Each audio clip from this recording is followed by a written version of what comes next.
भारत की मुद्रा का, वो रखा शेरशाह सूरी ने कि भारत की मुद्रा का नाम आज ये 1540 से 45 में 5 साल शासन रहा शेरशाह सूरी का, उसने भारत की मुद्रा का नाम दिया रुपया। तो उसने 2 सिक्के बनाए, एक बनाया चांदी का, एक बनाया सोने का। वजन कितना था दोनों का? 1 तोले का रुपया, 1 तोले का चांदी का, उसका नाम रखा रुपया, और 1 तोला सोना, उसका नाम रखा तो जो सिक्का बनाया उसका नाम रखा मोहर। ये 2 सिक्के बनाए, और उसने जब ये 2 सिक्का बना करके उसने अनुपात दे दिया। चूंकि भारत में सोने और चांदी दोनों की जो उपलब्धता थी तो 1:10 थी, और जो ऊर्जा लगती है इनको बनाने में, निकालने में और बनाने में, वो चांदी में जो ऊर्जा लगती है उससे 10 गुना सोने में लगती है। तो अनुपात रखा 1:10। मतलब ये हुआ इसका कि 10 रुपए चांदी के 2 और 1 सोने की मोहर ले लो। अगर किसी को खुले करने हैं तो 1 मोहर दो और 10 रुपए चांदी के वो ले लो, और बंधे करने तो 10 रुपए चांदी के 2 और 1 मोहर सोने की वो ले लो। ये था भारत का रुपया, ये व्यवस्था थी। अब अगर चांदी में कहें तो 1 तोला चांदी बराबर 1 रुपया, लेकिन अगर इसको सोने में करें तो 1 मोहर का 10वां हिस्सा सोना, वो रुपया हो गया। और 1 तोले का वजन जो होता है, 1 तोला जो होता है वो होता है 11.664 ग्राम सोना, ये होता है। अब जब 11.664 ग्राम सोने की मोहर है तो उसका 10वां हिस्सा वो हो गया 1 रुपये का, 1 रुपये के बराबर सोना, वो मानक हो गया उसका। तो ये व्यवस्था शेरशाह सूरी ने चलाई, और यही चलती थी। उससे पहले भी यही चलती थी, अकबर के टाइम में भी यही चलती थी, छत्रपति शिवाजी के टाइम में यही चलती थी, महाराणा प्रताप के समय में यही चलती थी, उससे पहले भी यही चलता था। यह सिद्धांत है, प्रकृति का सिद्धांत है, उसके आधार पर यह चलता था।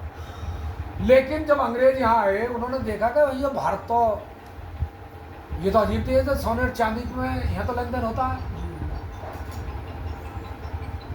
तो अंग्रेजों ने जो अभी बात सोनी भाई ने बताई थी 1857 की क्रांति, तो 1857 की क्रांति से पहले अंग्रेजों भारत में राजाओं का शासन था, रजवाड़े थे।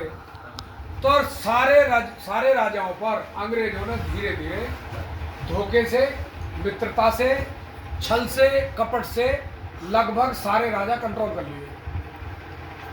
तो देश की जो प्रजा थी उन्होंने देखा कि भाई राजा तो इन्होंने कंट्रोल कर लिए, लेकिन ये तो ये व्यापार करने नहीं है, ये तो हमको लूट रहे, गुलाम बनाना है, इसलिए इनको तो भगाना पड़ेगा। तो 1857 की जो क्रांति हुई थी वो भारत की आम जनता ने की थी, और अंग्रेजों को यहाँ से मतलब खत्म कर दिया था पूरी तरह। लेकिन जब यहाँ से खत्म हो गए तो वहाँ ब्रिटिश संसद में इस बात पर यह बहस हुई कि भारत में इतनी बड़ी क्रांति कैसे हो गई। तो वहाँ संसद में निकल कर के आया कि भारत के जो आम जन हैं वो इतने संपन्न हैं, इतने धनवान हैं, इतने शक्तिशाली हैं, इतने बहादुर हैं कि वहाँ ने जब उन्होंने देख लिया कि ये तो राजा तो सब कंट्रोल कर लिए, तो उन्होंने आपस में मिलकर, भाईचारा इतना ज़बरदस्त है, मतलब जो 18 जाति 36 बरादरियाँ मिलकर के भाईचारे की तरह जो रहती हैं वो सब आपस में मिलकर के एक ही साथ उन्होंने पूरे देश में वो क्रांति कर दिया, ख़त्म कर दिया। तब उन्होंने फिर कहा कि अब भारत में ईस्ट इंडिया कंपनी का शासन नहीं रहेगा, अब सीधा ब्रिटिश शासन रहेगा और कानून का शासन स्थापित होगा भारत में। और कानून ऐसे बनाओ कि भारत के लोगों के पास धन नहीं रहना चाहिए, जो आम जनता है उसके पास धन नहीं रहना चाहिए। तो उसके लिए ब्रिटिश संसद में उन्होंने कानून बनाए, और पहला कानून बनाया उन्होंने टैक्सेशन सिस्टम।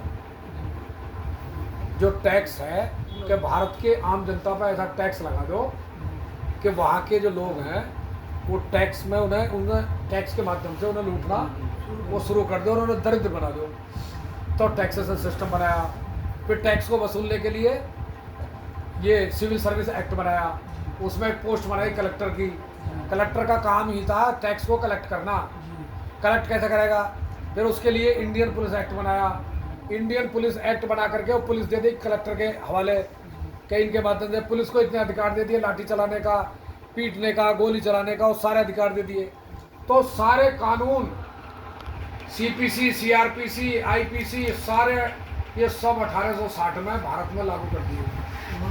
और 1860 से देश में जो लूट शुरू हुई है, और फिर उन्होंने लूट के बाद भी यहाँ के जो व्यापारी थे, दुनिया में व्यापार करते थे, लूटे हुए धन को वापस ले आते थे व्यापार के माध्यम से। और फिर उन्होंने क्या किया कि इस देश का जो मुद्रा थी, मुद्रा क्या है, मुद्रा की जरूरत क्यों पड़ी? किसी भी वस्तु के मूल्य को नापने का मापक है मुद्रा। जैसे किसी भी वस्तु का भार कैसे मापेंगे? भार कैसे नापेंगे किसी वस्तु का?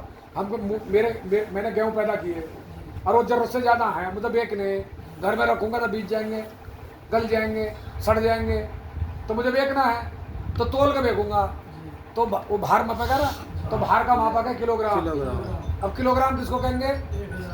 1000 ग्राम।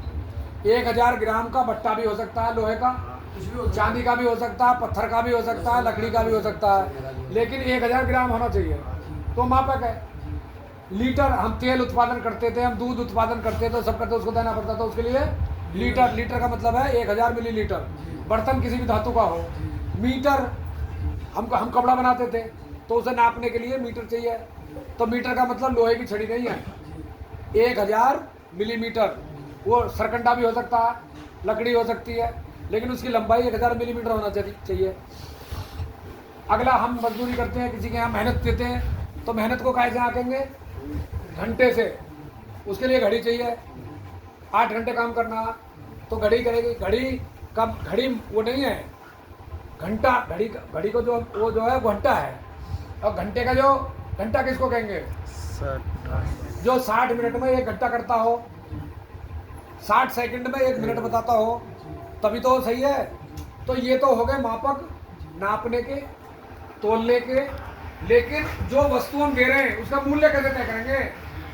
जो वस्तु है वो हमारा धन है, चाहे वो पशु हो, पेड़ हो, अनाज हो, फल हो, सब्जी हो, वो हमारा धन है, वो हमारी मेहनत है। तो धन को जो देंगे तो धन के बदले में देंगे। एक पड़ोसी है, उसके मक्का का आटा है, हमारे गेहूं का आटा है, तो गेहूं का आटा जो हम देंगे कागज के बदले में थोड़ी देंगे। अब मक्का का आटा लेंगे, गेहूं का देंगे, बाजरे का आटा लेंगे, जौ का देंगे, तो धन के बदले में धन ही लेंगे और धन के बदले में धन ही देंगे। तो उसके लिए हमारे बुजुर्गों ने चलाई मुद्रा, और वो थी सोने की और चांदी की। गेहूं देंगे तो सोना और चांदी के बदले, गन्ना देंगे तो सोना चांदी के बदले, बाजरा देंगे सोना चांदी के बदले। तो ये देते तो रखी रहती थी हमारे पास, जब जरूरत पड़ेगी इस्तेमाल कर लेंगे, कुछ और ले लेंगे हम। तो इसलिए ये हमारे यहाँ वो चलता था।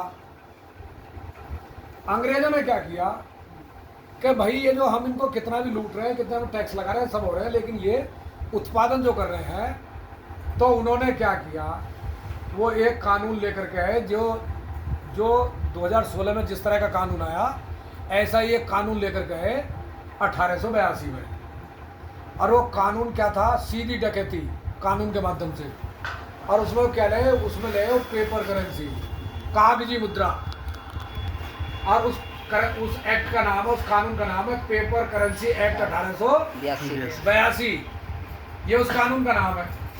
तो जब वो कानून लेकर उन्होंने उस कानून को क्या ले, उन्होंने कहा कि भाई सोना और चांदी के जो सिक्के हैं उनको ले जाने में वजन हो जाता, तो लाने में, ले जाने में, उठाने में, लूटने में चोरी हो जाए, तो इसलिए इस सिक्कों को तो कर दो हमारे यहाँ जमा, और हम आपको रसीद देंगे। और रसीद जो हम देंगे, क्योंकि जो रसीदें हैं हमारे हाथ में, जो नोट कहते हैं, इन रसीदों पर सब पर लिखा हुआ क्या? गवर्नर का वचन, मैं धारक को जितने रुपए का नोट है इतने रुपए अदा करने का वचन देता हूँ। तो वचन के साथ वो पर्ची हमको दे गई, काय के बदले में? हमारे सोने और चांदी के सिक्कों के बदले में। वो पर्ची दे दिया। क्या लिखा उस पर कि जब भी आप मांगोगे हम आपको ये जो रुपया है इतने रुपए अदा करने का वचन देता हूँ। तो ये रुपए की पर्ची दे दी उन्होंने और रुपया हमारा वो उनके पास है। अब वो पर्ची से जब पहले तो हम लेने लगे वापस, जब जरूरत पड़ती थी हम सोना चांदी के सिक्के ले लेते। धीरे धीरे धीरे धीरे उन्होंने ब्रांचें बना दी अपनी। अब वो पर्ची यहाँ भी चल रही है, वहाँ भी चल रही है, वहाँ भी चल रही है। हमने क्या हुआ, धीरे धीरे धीरे धीरे अब हमारी वो जो पीढ़ी थी जिसके सामने बात आई, अगली पीढ़ी आ गई, उससे अगली पीढ़ी आ गई। हमने इस पर्ची के बदले में सोना और चांदी लेना बंद कर दिया। हमने इसी को हम रुपया मान बैठे कि यही रुपया है, क्योंकि इसके बदले में सामान तो मिल रहा है हमको, लेकिन जो सामान हमको मिलना चाहिए था वो नहीं मिल रहा। कितना मिलना चाहिए हमको? हमको भाई अगर रुपए का रिप्रेजेंटेटिव है, रुपए का लीगल टेंडर है, तो हमारे रुपए की जो परचेजिंग पावर है वही परचेजिंग पावर इसकी होनी चाहिए। तो हमको कोई आपत्ति नहीं है। अगर लीगल टेंडर की ये जो पर्ची है इससे जो सामान आता है, जो हमारे रुपए से सामान आता है वही अगर इससे आता है तो हमको कोई दिक्कत नहीं है। तो फिर हमारी कोई ना तो लूट है ना हमारे साथ कोई चीटिंग है।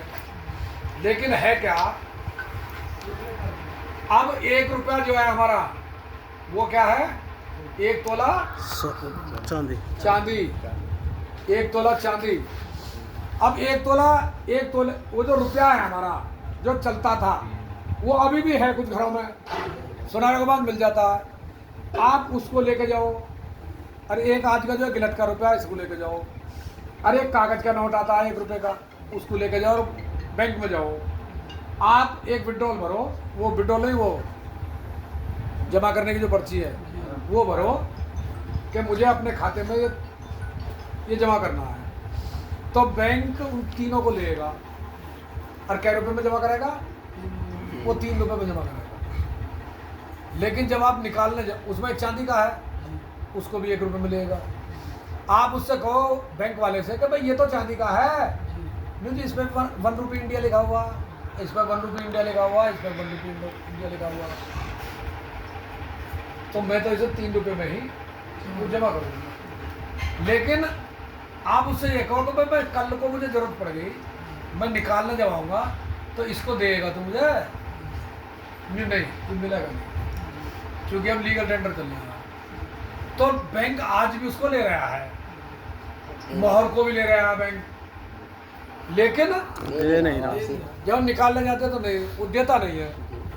तो इसका क्या हुआ, तो बैंक ने तो लिया 1 रुपये में, अब उन 3 रुपये को लेकर के वही 3 रुपये जो हम बैंक में जा रहे थे, जब उसने कहा कि मैं 3 रुपये में लूँगा तो हम वापस लिए।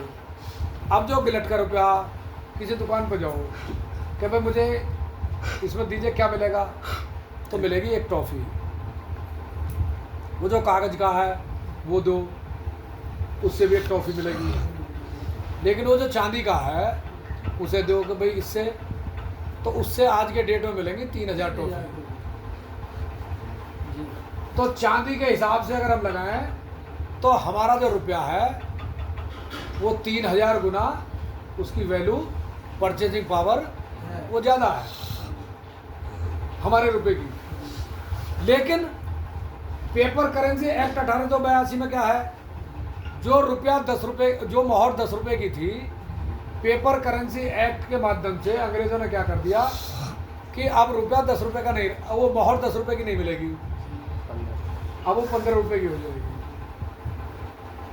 अब इससे क्या हुआ, मेरे घर 300 रुपये रखे हैं चांदी के, और मैं अपनी धर्मपत्नी से, श्रीमती से कह रहा हूँ कि मैं सुबह टकसाल पर जाऊँगा, वो जो 300 रुपये रखे हैं उन्हें दे देना मुझे, सुबह मैं मोहर लेकर के आऊँगा बदल करके।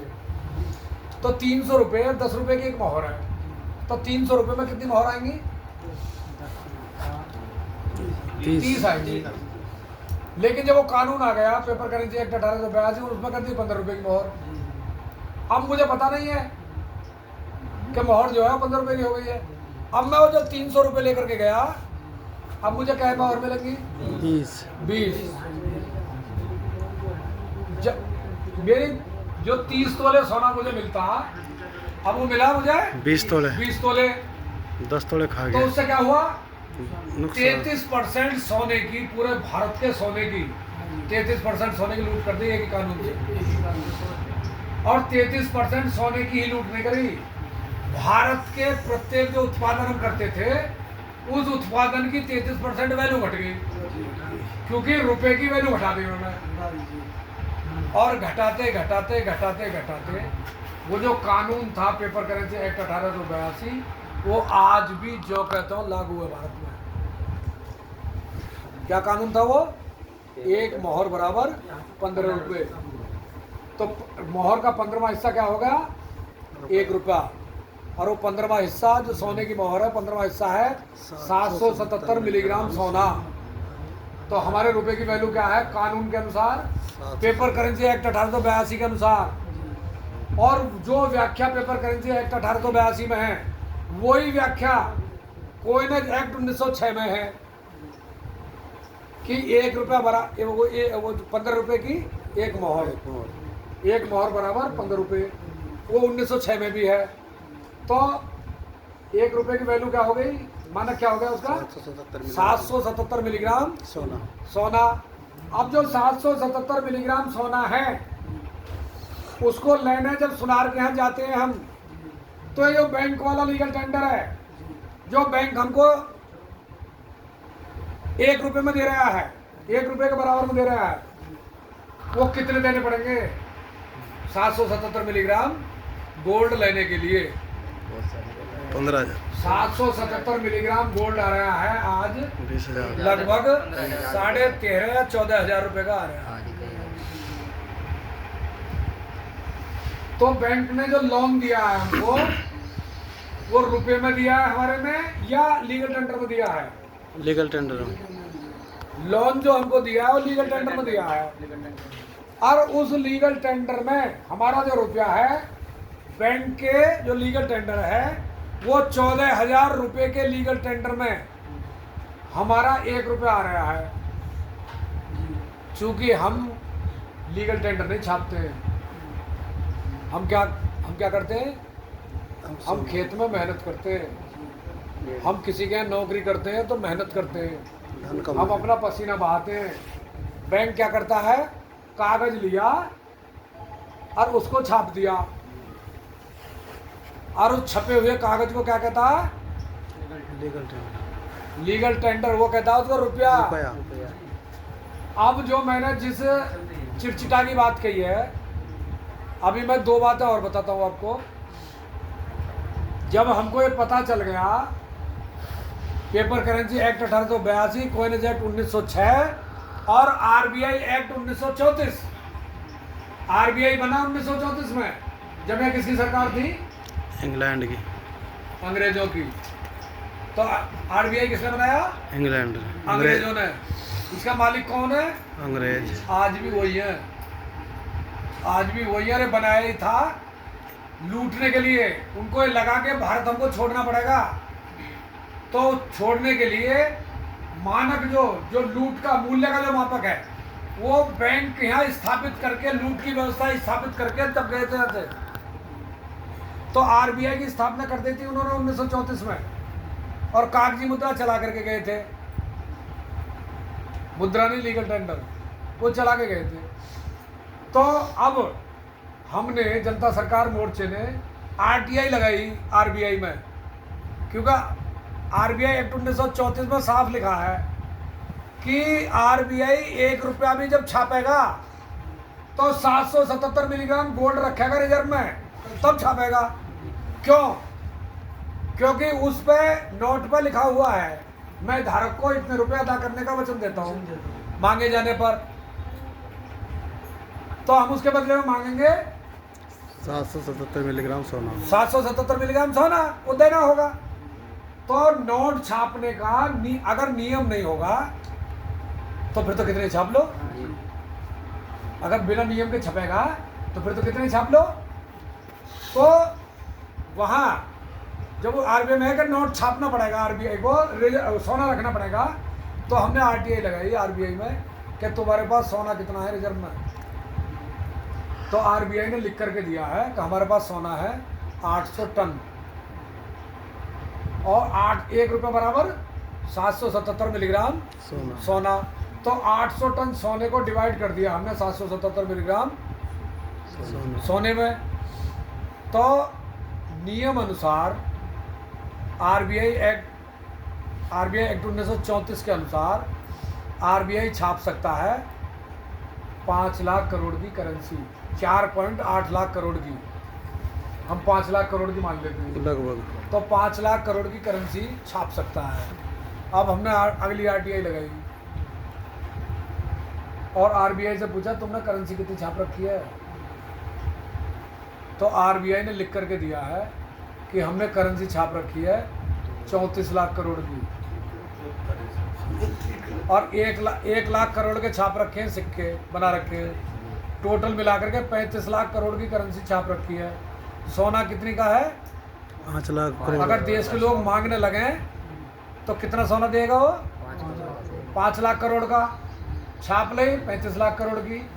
तो इसमें जो लीगली कानूनी वैध करेंसी वो कितनी हुई? 5 लाख करोड़ की। 30 लाख करोड़ की जो करेंसी है वो इलीगल है, अवैध है, नकली। वो हवा में छाप रखी है, कागज का केवल बिना नियम के छाप रखी है। अब अगला सवाल, अब टोटल वैध और अवैध दोनों मिलाकर के कितनी हो गई? 35 लाख करोड़। तो बैंक जो है कर्जा कितना बांट सके हैं? 35 लाख करोड़। अब हमने अगली आरटीआई लगाई कि भाई तुमने आरबीआई से पूछा कि तुमने अपने बैंकों के माध्यम से कर्जा कितना बांट रखा? तो कर्जा बांट रखा 255 लाख करोड़ का, 255 लाख करोड़ का। आज भारत के लोग अगर ये कहें कि भाई हम तो आज ही कर्जा उतारेंगे, तो जो जितनी तो जितना लौटाएंगे कितना लौटा सकते हैं? 35 लाख, क्योंकि करेंसी इतनी है 35 लाख करोड़ ही तो वापस दे सकते हैं, उससे ज्यादा है ही नहीं। तो 255 लाख करोड़ में से 35 निकाल दो, 220 लाख करोड़ की जो प्रॉपर्टी बंधक रखी है बैंकों के पास, वो जानी तय है, ठीक है। अब यह फ्रॉड हो गया हमारे साथ। सारी प्रॉपर्टी नकली पैसे से हम कर्जदार बना दिए। एक तो हमको भ्रम पैदा किया 1947 में। 1947 में क्या भ्रम पैदा किया? कि हम आज़ाद हो गए, कि हम आज़ाद हो गए, ये भ्रम पैदा किया। जब सारा सिस्टम आज जो अंग्रेजों ने 1857 की क्रांति के बाद जो सारे कानून बनाए थे हमको लूटने और गुलाम बनाने के लिए 1860 में जो लागू किए थे, वो सारे कानून आज भी वैसे ही चल रहे हैं। 1947 में हट के फिर लागू कर दिया, एक भी नहीं बदला, जो के तो चल रहे हैं। 1947 में जो हम लड़ रहे थे आज़ादी के लिए, 1947 तक जब हमको ये कहा मीडिया के माध्यम से जवानी के साथ आज भारत आज़ाद हो गया, और हमने मान लिया कि अंग्रेज तो चले गए, अब तो भारत आज़ाद हो गया। ये भ्रम था, ये भरमा दिया गया कि हम तो हमसे गलती क्या हुई? उस भ्रम में हमने आज़ादी की लड़ाई को 1947 में बंद कर दिया और हमने मान लिया कि हम तो आज आज़ाद हो गए। लेकिन वो तो भला हो राजीव दीक्षित का। राजीव दीक्षित को आप जानते होंगे आयुर्वेद के नाम से, कि साहब यही ज्ञान था उन्हें। राजीव दीक्षित जी ने पूरे भारत को झकझोर दिया कि 1947 में जो आज़ादी मिली वो धोखा है, कोई आज़ादी नहीं मिली। व्यवस्था आज भी देश जो चल रहा है वो रावण की व्यवस्था से चल रहा है, और रावण की व्यवस्था में अगर राम भी शासन करेगा ना तो व्यवस्था रावण की रहेगी, वो भी रावण ही रहेगा, रावण राज्य रहेगा। व्यवस्था तो बदली नहीं, व्यवस्था तो वही है। तो राजीव दीक्षित ने हिला दिया पूरे भारत को। लेकिन जब उन्होंने इस लड़ाई को, जब उन्होंने इन लोगों ने जो इस व्यवस्था को चला रहे हैं, लूट की को गुलाम बना के देने की व्यवस्था को जो चला रहे हैं, उन्होंने देखा कि राजीव दीक्षित के पास अब ताकत इतनी बड़ी हो गई है अभी तुमको चुनौती देगा तो 2010 में उसकी हत्या करवा दे, मृत्यु करवा दे। मतलब उनकी रहस्यमयी मौत जो है वो हो गई, जो बहुत संदेह का कारण बनी हुई है। तो उसके पीछे उनके अनुयायी वो कॉन्सेप्ट वहीं खत्म हो गया, आज़ादी की लड़ाई और रुक गई राजीव दीक्षित के जाने के बाद 2010 में। अब ये लड़ाई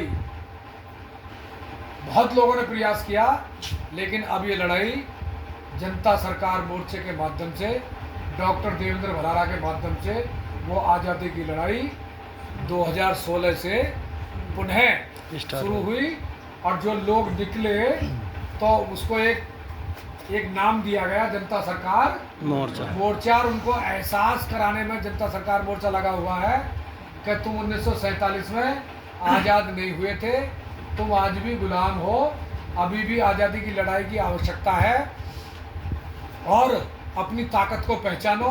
तुम मालिक हो देश के, तुम मूल मालिक हो देश के, तुम अपनी ताकत को पहचानो। तुम शेर हो इस देश के, लेकिन इन्होंने क्या किया, इन्होंने जैसे कोई बच्चा शेर का जो है वो भेड़ों के बीच में आ जाए और उन्हीं में पल बढ़ना लगे, भेड़ की तरह बोलने लगे, भेड़ की तरह उसका व्यवहार हो जाए, तो हमको ये रात दिन भेड़ बनाने में, भेड़ाचार में वो लगे हुए हैं। अब इस लड़ाई को, चूंकि इनके पास पुलिस है, इनके पास प्रशासन है, इनके पास इतनी बड़ी ताकत है, उससे लड़ने के लिए अगर हम लड़ेंगे एक एक तो एक एक करके हम रगड़ लिए जाएंगे और हम बन गए सामूहिक, तो फिर दुनिया की कोई ताकत नहीं है। और एक बात लिख लेना कि समझ ही हर समस्या का समाधान है। अब आपके अंदर जो मैंने विषय रखा है, खुद कॉन्फिडेंस जगह होगा कि हम कितने बड़े धोखे में, आज़ादी का धोखा और हम कर्ज का धोखा। केवल हमारे खाते खोल करके, एक लोन अकाउंट खोल करके हमको भ्रम पैदा कर दिया कि तुम कर्जदार हो गए। अब तो वो लीगल टेंडर देना बंद कर दिया उन्होंने। अब क्या देते हो, डिजिट, केवल संख्या लिख देते हैं, बस संख्या। और उस संख्या को चुकाने के लिए हमारा चैन चला गया, हमारा सुख चैन सब कुछ गया, हम रात दिन भाग रहे हैं।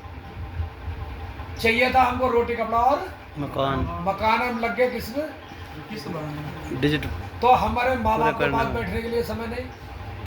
अंग्रेजों ने एक काम और किया था जो आज भी चालू है। पहले हम अपना लगान या सरकार राजाओं को जो देते थे उसको टैक्स कह लो आज का कर, क्योंकि वो राजा हमारे लिए काम करते थे, हमारी लूट ना हो, हमारा कोई शोषण ना हो, उसके लिए काम करते थे। तो उनको हम कर देते थे, क्योंकि उनको सेना बनानी होती थी, तो उसके लिए हम कर्ज देते थे। वो देते थे उत्पादन में, क्या उत्पादन में, गेहूं देते थे, चना देते थे, मटरा देते थे, ये देते थे। लेकिन अंग्रेजों ने क्या किया कि भाई आज के बाद हम उत्पादन में, जो तुम उत्पादन, उसमें टैक्स नहीं लेंगे। काय में लेंगे, हम मुद्रा में लेंगे, लीगल टेंडर में लेंगे, मुद्रा में। तो हमने क्या किया, अब हमको जब टैक्स मुद्रा में देना है तो हमने अपने धन को कन्वर्ट करना शुरू कर दिया, बदलना शुरू कर दिया। तो किसान ने क्या बेचा मुद्रा के लिए, अपना अनाज बेचा। जो गांव में शिक्षक होता था उसने क्या बेचा, उसने शिक्षा बेची। जो लोहार होता था उसने अपना लोहा बेचा। बढ़ी ने अपना हुनर बेचा, ज्ञानी ने अपना ज्ञान बेचना। तो सबने अपना अपना हुनर, ज्ञान और धन वो बेचना शुरू कर दिया। और बिकते बिकते बिकते बिकते उनकी तसल्ली नहीं हुई, तो फिर हमने अपना ईमान बेचा, अपना धर्म बेचा, सब कुछ। आज ना नैतिकता है, हर आदमी लूट के चक्कर में सुबह शाम तक, और लूट उसकी मजबूरी है, वो चाहता नहीं है कोई भी आदमी, वो मजबूरी है। मजबूरी क्यों है, अब मैं आपकी 2 मिनट नहीं, किस्त नहीं, एक और खेल है, किस्त तो देनी है। भारत में नोट नहीं था, पेपर करेंसी एक्ट 1882 से पहले, ठीक है, पहली बार छापा। मार्केट में नोट आने का एक ही तरीका है, दूसरा कोई रास्ता नहीं है। जब बैंक से कोई लोन लेगा, जब लोन लिया तभी बैंक में मार्केट में ये नोट आया। हम एक बात कल्पना करते हैं, एक आरबीआई ने पहली बार नोट छापा, पहली बार कितना छापा? 100 करोड़। मान लें हमने मान लिया पहली बार आरबीआई ने नोट छापा और उसने कहा कि भाई जो अपना बिजनेस व्यापार बढ़ाना चाहता हो वो हमसे लोन ले लो, कर्जा ले लो।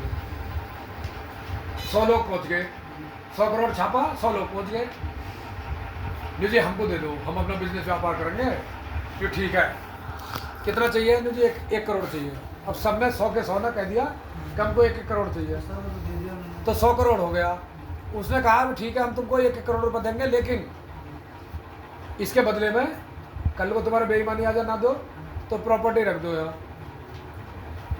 तो हम उन 100 लोगों ने अपनी प्रॉपर्टी को बंधक रख दी। उन्होंने कहा भाई प्रॉपर्टी तो बंधक रख दी, लेकिन अभी इसे तुम बढ़तोगे, बिजनेस व्यापार करोगे तो ब्याज लेंगे हम, इंटरेस्ट। जी कितना? 10% साल का। लोगों ने कही बहुत मुद्दा है, थोड़ा ही है साल में 10% वो तय हो गया। नहीं तो भाई ऐसा नहीं, अभी लिखित में होगा, कल को भूल जाओ। तो एग्रीमेंट हुआ, उसको कहते हैं लोन एग्रीमेंट, सबका होता है। लोन एग्रीमेंट हुआ। अब वो लोन एग्रीमेंट के माध्यम से 100 लोगों को 100 करोड़ रुपया वो दे दिया। अब वो वापस करना है ब्याज के साथ। ब्याज कितना? 10%। तो 100 करोड़ का ब्याज कितना हो गया? 10 करोड़। अब 1 साल बाद लौटा किसने कितना देना? 110 करोड़। छपा कितना था बैंक ने? 100 करोड़। मार्केट में कितना दिया? 100 करोड़। देना कितना है? 100 करोड़ कहाँ जाएगा? 10 करोड़ के ऊपर का है ब्याज का, वो छपा ही नहीं है, आएगा कहाँ से? कोई रास्ता है? मतलब 110 करोड़ देना है, छपाई नोट छपाई 100 करोड़ है। 100 करोड़ लोन में दे दिया, 100 करोड़ मार्केट में आ गया, वापस जाएगा 110 करोड़। वो जो ऊपर का 10 करोड़ रुपया है वो है ही नहीं, वो है ही नहीं, तो जाएगा कहाँ से? नहीं, अब सुनो, वो जाएगा ही नहीं, जमीन जाएगी। तो जो वापस जाएगा ना 1 साल में वो 100 करोड़ जाएगा, क्योंकि है ही 100 करोड़। तो 100 करोड़ कितने लोग देंगे? 90 लोग। और वो जो 90 हैं वो जब नए ब्याज के देंगे वहाँ तो उन 10 को लूट लेंगे वो, क्योंकि बिना लूटे उनका जा ही नहीं सकता। 10 लूट दिए उन्होंने, तब वो 100 करोड़ गया। तो उन 10 का दिवालिया होना वो तय है, निश्चित है। अब इन्होंने क्या कर रखा? नोट छप रखा 34 लाख करोड़, कर्ज दे रखा 255 लाख करोड़। तो कितने का दिवालिया होना तय है जी? 220 का दिवालिया होना वो तय है। अब 2 रास्ते हैं हमारे पास, या तो सड़कें भरना या लड़के भरना। तो जनता सरकार मोर्चे ने चिट्ठा तैयार कर दिया है, उसका नाम है आवेदन। आवेदन बैंक में भेजना। सवाल 2 करने हैं। जो एग्रीमेंट किया है लोन का, उस एग्रीमेंट में सबसे पहले तुमसे एक एप्लीकेशन टाइप हुई रखी रहती है बैंक में, उस पर साइन कराता है। उस एप्लीकेशन में है कि मैं बैंक से लोन मांग रहा हूँ। और उस एप्लीकेशन में बढ़िया बात यह है कि उसमें लिखा है कि मैं भारतीय नागरिक हूँ। भारतीय नागरिक होने के नाते भारतीय मुद्रा रुपए में मुझे इतना लोन चाहिए, 10 लाख चाहिए। वो मैंने आवेदन किया। अब बैंक ने एग्रीमेंट तैयार किया। वो बैंक एग्रीमेंट में भी यही लिखता है कि भारतीय मुद्रा रुपए में 10 लाख रुपए मैंने इसको दे दिए, लोन में दे रहा हूँ, वो दे दिया। तो एग्रीमेंट क्या का है? रुपए का, लेकिन दिया क्या? Legal tender. रुपया नहीं दिया उसने।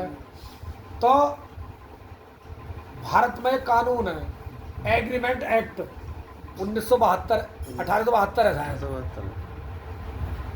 Agreement act 1872। एग्रीमेंट में जो लिखा है, अगर उसका पालन कोई सी पार्टी ना किया तो एग्रीमेंट को चुनौती दी जा सकती है न्यायालय में।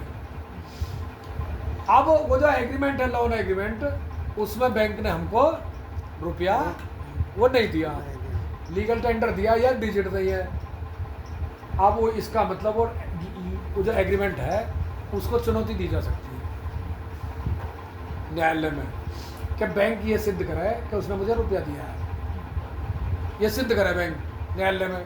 अगर वो सिद्ध नहीं कर पाया तो एग्रीमेंट जीरो, लोन जीरो, अवैध करेंसी में दिया हुआ लोन वो जीरो है और सजा का प्रावधान है उसमें, क्योंकि आईपीसी की धारा 489 कै खे गए अणे तक उसमें लिखा हुआ है नकली करेंसी छापना, अवैध करेंसी छापना, लेना देना रखना, इसमें आजीवन कारावास की सजा है। तो बैंक ने क्या दिया, सोना है 800 टन, छाप सकता है कानूनी 5 lakh crore. Illegal currency bank ने छाप रखी है आरबीआई ने, तो सजा का प्रावधान है उसमें। तो 2 केस बनते हैं, सिविल का और फौजदारी का, क्योंकि उसने हमारे साथ फ्रॉड किया है, नकली करेंसी छाप रखी है, टोटल नकली, इसके बहुत प्रमाण है। तो उसने हमको एक तो एग्रीमेंट को चुनौती हम दे सकते हैं उस आवेदन के माध्यम से। दूसरा, हमको वो जो नोट है वो लीगल करेंसी कूटकरण किया गया है, कूटकरण में भी आजीवन कारावास की सजा है। रुपए का कूटकरण नहीं कर सकते। जैसे रुपए का कूटकरण का मतलब है रुपए की वैल्यू कम करना, घटाना बढ़ाना। जिस तरह 100 ग्राम, अगर 1000 ग्राम का बट्टा है और उससे घिस करके उसे 900 ग्राम का कर दो, उससे कोई देगा तो लूट हो गई ना 100 ग्राम की हर तोल पर, तो लूट हो गई। तो इसी तरह रुपए का अगर कूटकरण कर दिया किसी ने, वैल्यू घटा दी उसकी, तो सजा का प्रावधान है। इसलिए आपको जो लोन दिया है बैंक ने वो डिजिट दी है, उसने कूटकरण रुपए में लोन दिया है। और हम जो चुकता कर रहे हैं, हम क्या में कर रहे हैं, मुद्रा में हम भारतीय रुपए में कर रहे हैं। मैंने 20 क्विंटल गेहूँ पैदा किए, मैं मंडी गया, जब मंडी गया तो मंडी ने आड़ती ने वो बेच दिए मेरे गेहूँ, और मुझे उसने क्या दिया उसके बदले, लीगल टेंडर, बैंक नोट दिया उसने मुझे। और उस नोट पर लिखा हुआ मैं धारक को इतने रुपए अदा करने का वचन देता हूँ।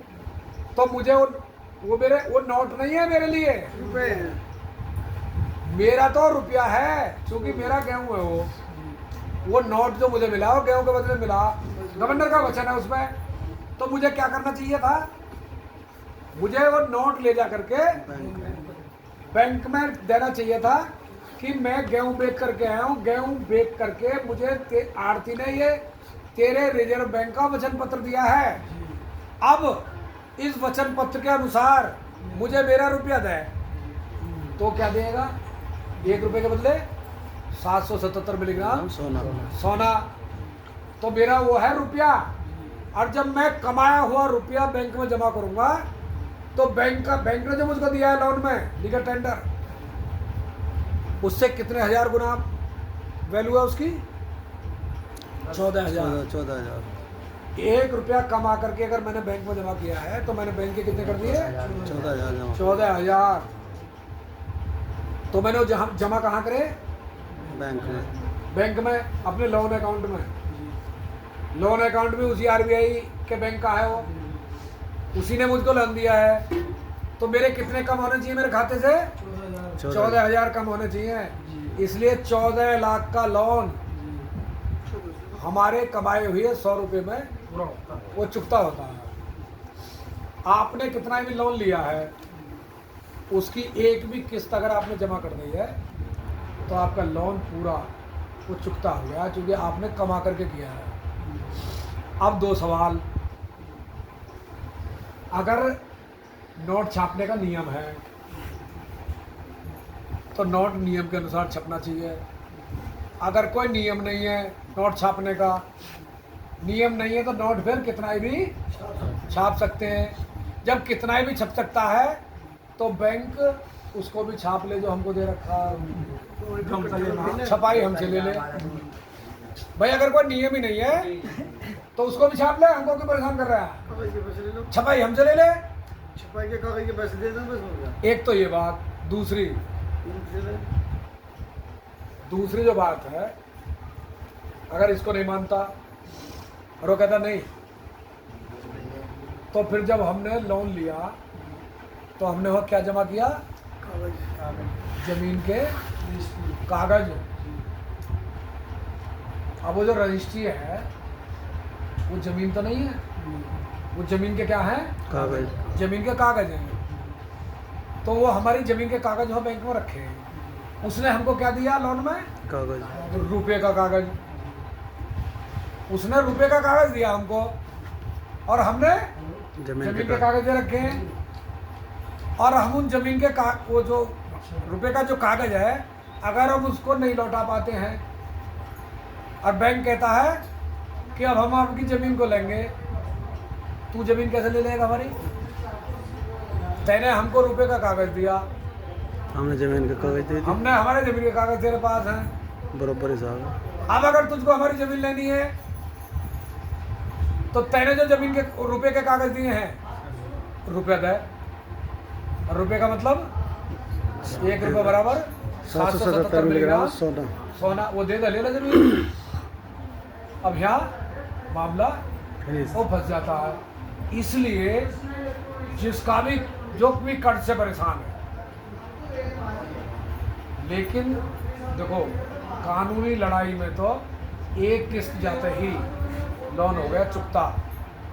और जब वो आवेदन जाता है, और भारत का कानून ये है कि हम लिखित में किसी पे कोई आरोप लगाते हैं, अगर वो 28 दिन तक जवाब नहीं देता लिखित आरोपों का, तो इसका मतलब उसने वो आरोप स्वीकार कर लिए। हमने जो आवेदन दिया और बैंक ने उसका जवाब नहीं दिया, तो इसका मतलब उस आवेदन में जो आरोप हमने लगाए हैं वो आरोप उसने मान लिए। और जब मान लिए तो हमारा लोन चुकता हो गया कानूनी, लीगली। और फ्रॉड किया बैंक ने, सिद्ध हो गया उससे आवेदन का जवाब न देने के कारण, तो हमारा अगला आवेदन जाता पुलिस के पास कि बैंक ने हमारे साथ फ्रॉड किया है, 420 की है बैंक के खिलाफ, 420 में FIR मुकदमा दर्ज होना चाहिए। वो पुलिस के पास जाता, पुलिस भी उन्हीं की है, सरकार उन्हीं की है। तो अब रास्ता क्या है? कानूनी रूप से हमने चुकता कर दिया। लेकिन ये जो वसूली कर्मी है, लोन वसूली करने के लिए जो आते हैं, वो गुंडाई दिखाते हैं। तो गुंडाई का इलाज क्या है? गुंडाई का इलाज गुंडाई है। अगर हम जितने भी लोग हैं, ये केवल इससे वही पीड़ित नहीं है जिन्होंने लोन ले रखा। मैंने गेहूं पैदा किए और मैं ले गया, मुझे क्या मिला गेहूं के बदले में? कागज ही तो मिला, तो मेरी भी तो लूट हो गई। जो वेतन ले रहे हैं उनको भी, जो वेतन ले रहे हैं वो भी उसी में, वो सब उसी में हो रहे हैं। इसीलिए गरीबी रोज किसान आत्महत्या कर रहा है। और सबसे ज़्यादा जो इसकी पूरी जो क्षति पहुंच रही है वो किसान और मजदूर को हो रही है। जो उत्पादन करता उसको लुटता है। क्योंकि मेरे ताऊ आर्मी से रिटायर थे, वो ये कहते थे, लाला हमने 1 रुपये का 52 अनाज खरीदा है। हमने 1 रुपये का 52, तो 52 होता आधा कुंटल, तो 1 कुंटल कितने का हो गया? 2 रुपये का। 2 रुपये कुंटल अनाज बिकता था हमारे यहाँ। हम ये कह रहे हैं, हम आज भी अपने अनाज को, मैं किसान हूँ, हम आज भी अपने अनाज को 2 रुपये कुंटल देंगे, लेकिन काय में देंगे? अपने रुपए में देंगे। अपने रुपए का मतलब है 777 मिलीग्राम सोना प्लस 777 मिलीग्राम सोना। जब 2 रुपये होते हैं और 777 मिलीग्राम सोना आ रहा है इसमें 14,000 में, और 2 रुपये के बराबर हो गए 14 दूनी 28,000। मेरा गेहूं बिकना चाहिए 28,000 क्विंटल। ताऊ के हिसाब से 28,000 रुपये क्विंटल। 28,000 रुपये कुंटल आज मेरा गेहूं बिके किसान का। तो कोई किसान गरीब नहीं है। कर्ज लेगा? कोई किसी को कर्ज की जरूरत नहीं पड़ेगी। सब आबाद होंगे सर, कोई गांव छोड़कर भागेगा नहीं। ये जो गांव छोड़ करके शहरों में जो आए, क्यों आए हैं? काम नहीं चल रहा है वहाँ। अब दूसरी बात बता रहा हूँ मैं, ये बैंक करते क्या है, ये जो नोट में जैसे ही कन्वर्ट होता है हमारा धन, होता क्या है, देखो मैं किसान हूँ, एक परिवार मान लो 5 लोगों का, 6 का मान लो, मैंने खूब हिसाब लगा लिया, आप भी लगा लेना। एक परिवार का जो 5-6 लोगों का परिवार है, उसको 1 साल के लिए कितना अनाज चाहिए, कितना लग जाएगा? 3-4 कुंटल। 1 साल में 8 कुंटल लगता है एक परिवार में। 20 मन की एक टंकी रखते हैं घर में, उसे भर दो, साल भर कट जाती है, बल्कि बच जाता है। और कभी कभी गांव में उसमें तो थोड़ा बहुत पशु को भी मिल जाए। समझ रहा है इस बात को मैं जो बता रहा हूँ? 8 कुंटल लगा, 8 कुंटल अनाज 1 साल में कितने खेत में पैदा हो जाता है? 2-3 बीघे। 1 बीघे में होता है। 1 बीघे में 4 कुंटल तक हो जाते हैं, और 4 कुंटल धान हो जाता, 8 कुंटल हो जाता। ठीक है जी। और एक तीसरी फसल और हो जा, लेकिन 2 ही मान लो, 8 कुंटल हो गया 1 बीघे में। अब केवल अनाज ही थोड़ी खाते हैं, सब्जी भी चाहिए, दालें चाहिए, 1 बीघे और मान लो, तो 2 बीघे में एक परिवार पूरा 1 साल छक जाएगा। इतना खाता है, ठीक है, 2 बीघे 1 साल कट जाता। अब एक काम करना, वो 2 बीघे में जो भी उत्पादन हुआ, उस 2 बीघे के उत्पादन को, अनाज को बैंक नोट में कन्वर्ट कर लेना, उसको बेच देना और नोट ले आना। वो नाल तो चलता 1 साल। अब वो जो अनाज को बदल करके हम बैंक नोट लिए, वो कितने दिन चलेगा? 2-4 दिन में खा देंगे सर। है 2-4 दिन में खा 1 जाएंगे। महीना मान लो, हाँ 1 महीना मान लो। 1 महीना। अब वो चलेगा, अनाज बेका हुआ चलेगा, नोट में कन्वर्ट होते ही 1 महीना। 1 महीने चलेगा, ज़्यादा से ज़्यादा, इससे ज़्यादा नहीं चल सकता। अब अगली, वो खेत जो है 2 बीघे, वो उस परिवार को 1 साल खिलाएगा जीवन भर, जीवन भर। और उसी पीढ़ी को खिलाएगा, अगली को भी खिलाएगा, अगली को भी, उससे अगली को भी खिलाएगा, पीढ़ी वो दर एक पीढ़ी फैमिली को पीढ़ी दर पीढ़ी खिलाता रहेगा। वो खिलाता रहेगा। अब वो जो 2 बीघे भूमि है हमारी, उसे जरा बेच दो, अब बैंक नोट में कन्वर्ट कर लो उसको, तो जो पीढ़ी दर पीढ़ी खिलाता हमको 2 बीघे खेत, अब वो जैसे ही नोट में कन्वर्ट हुआ, अब वो नोट कितने दिन चलेगा? साल भर। 1 साल, ज़्यादा से ज़्यादा एक साल बराबर ही हो 1 जाएगा। साल में वो बराबर हो जाएगा। तो हमको, तो ये जो हमारे पास जो धन है और रत्नों की खान है, इस पे कब्जा करना है हमें। मेरी बात नोट कर लेना। पीढ़ी दर पीढ़ी पानी की खत्म बोतल करनी कितने की आ रही है? 20 रुपए की। कोई कल्पना कर सकता था कि भारत में पानी बिक सकता? नहीं। भारत में प्याऊ लगवाते थे लोग, और ऐसे ऐसे शानदार प्याऊ होते थे, राहगीर बैठते थे उसमें, और प्याऊ बना करके इतना शानदार प्याऊ बना करके, कुआं बना खुदवा करके, कुआं चालू करके, और एक आदमी छोड़ते थे वहाँ पानी पिलाने के लिए, उसकी रोजी रोटी की व्यवस्था वो करता था। उस देश में पानी बिक रहा, अभी तो पानी बिक रहा, अगर जमीन उसके उनके हाथ में चली गई पूरी, तो रोटी कितने की मिलेगी? मिलेगी या ना मिलेगी? मिलते नहीं जी। तो क्या होगा? तो ये पूरा खेल हमारी जमीन को, हड़पने का। भूमि को, रत्नों को और रत्नों की खान को छीनने का षड्यंत्र है पूरा।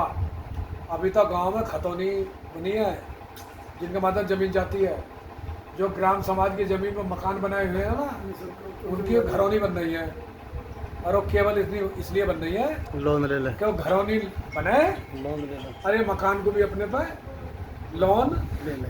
वो ले लें, तो पूरे भारत को गुलाम बनाने का एक षड्यंत्र है, पूरी संपत्ति प्रॉपर्टी को छीनने का ये षड्यंत्र है। एक होकर के अगर हम लड़ जाएंगे तो इस लड़ाई को बहुत आसानी से वो जीत लेंगे। और ये जो परावलंबी हम हो गए हैं, हम रहते थे, अपनी व्यवस्था पानी हमारा था, पानी हमारा कब था, हर गांव में जोहड़े थी जिसमें पशु पानी पीते थे। हर गांव मोहल्ले में कुआं था। सन खेत में होता था, रस्सी बनाई, लोहार गांव में होता था, उसने डोल बना दिया, रस्सी बांधी, पानी खींचा, पी लिया। इस्तेमाल करो। पशु खोले, जंगल में चुगे, जोहड़ में खोल दिए, पानी पियो, नहाओ। वाटर लेवल ये पानी ये हमारा था। अब हमारे हाथ में पानी नहीं। किसी गांव में नहीं है। हर घर में मुफ्त शौचालय, फ्री शौचालय का पाइप निकाल दिया बाहर, वो डाल दिया नाली में, नाली छोड़ दी जोहड़ में। जो पानी उपयोगी होता था वो पानी जोहड़ा कर दें, खराब। वो ख़त्म। और सरकारी हैंडपंप के नाम पे हमारे जो घरेलू हैंडपंप थे या कुआं थे वो सब खत्म। तो पानी पे भी हम उनके डिपेंड हैं। अपने जो हमारे संसाधन थे सब खत्म है। सुविधा, आधुनिकता और विकास के नाम पे, और हमारी जो अपनी व्यवस्था थी, हमारे जो अपने साधन थे वो हमने सब खत्म। वो इग्नोर कर दिए। बैल खत्म, ऊँट खत्म, हाथी खत्म, घोड़ा खत्म। हर खत्म। अब जिस विकास की हम बात कर रहे हैं, हम धन होने की बात कर रहे हैं। हर घर में कुंटलों कुंटलों पीतल होती थी। आपकी शादी में कितनी पीतल आई? सभी पीतल का ही था। अलीगढ़ से सारे थे, अलीगढ़ से मंगाया। कहाँ गया पीतल? कहाँ गया वो पीतल? अंग्रेज ले गए। तो पीतल चला गया, चांदी चली गई, सोना चला गया। आज घरों में आधे बर्तन प्लास्टिक के। अंग्रेजों ने तो सोमनाथ मंदिर में भी ऐसे गड्ढे कर रखे जो सोना निकालना वहां से। तो ये छीनने का, हमको प्रॉब्लम भी बनाने का अधिकार है। हमको मालिक हैं, इनसे कह दो आपसे हमारी मेहरबानी कर दो, आप अपने जो दे रहे हो हमको सबने कर इसे रखा। कृपा करके हमारे विकास के बारे में तुम सोचना बंद कर दो।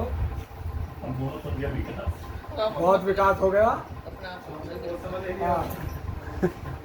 एक हमारे गांव में मेरे एक चचा लगते हैं, उन्होंने भट्टा लगाया था और उनका एक साथी था, वो बन गया था विधायक। बल्कि हमारे भाई साथी क्या हो, मतलब हम उम्र थे, वो विधायक बन गए। और वो उन्हें वो भट्टा चलाते थे, लेकिन जब वो विधायक जी कहीं जाते थे लखनऊ वगैरह तो उन्हें साथ लेके जाते थे।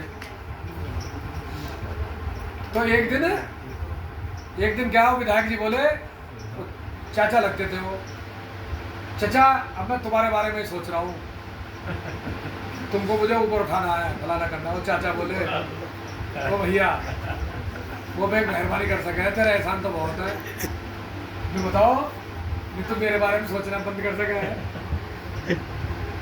मैं भट्टा वाला था, लोग मुझे भट्टा वाला कहते थे। तैने फुटपाथ में तो तू लिया है मुझे, और अब भी मेरे बारे में सोच रहा है, आज छोड़ना मेरे बारे में सोचना। तो ये जो बैठे हैं संसद और विधानसभाओं में, इनसे हाथ जोड़ के कह दो हमारे विकास, हमारी सुविधा, हमारे आधुनिकता के बारे में छोड़ दो, सोचना बंद कर दो। हम अपनी व्यवस्था खुद कर लेंगे। अपने आप खुद कर लेंगे। हमको अपनी व्यवस्था अपने आप अपने हाथ में ले लेनी है।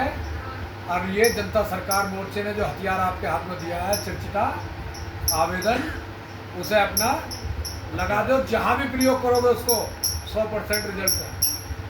और तुम्हें कुछ नहीं कहना, उनसे एक बात कहनी है, आवेदन का जवाब दे दो और अपने पैसे ले लो। और बिना आवेदन के जवाब दिए अगर यहाँ आ गया तो लाठी रखी है।